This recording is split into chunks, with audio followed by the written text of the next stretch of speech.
Hello everyone, good morning. তো আজকের দিনটা হলো 19শে জ্যৈষ্ঠ।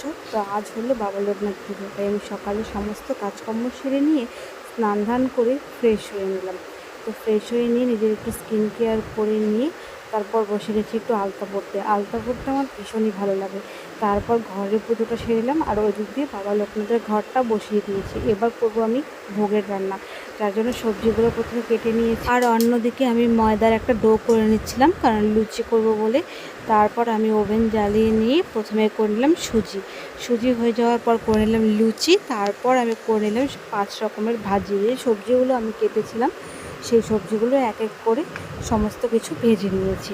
তারপরে যদি আমি খিচুড়ি বসিয়ে দিলাম, আর ওই দিক দিয়ে আমার কর্তামশাই একটু আমার হেল্প করে দিয়েছিল, আর এদিকে গল্প করতে করতে খিচুড়িও হয়ে গেল, আর সমস্ত পূজার আয়োজন কমপ্লিট।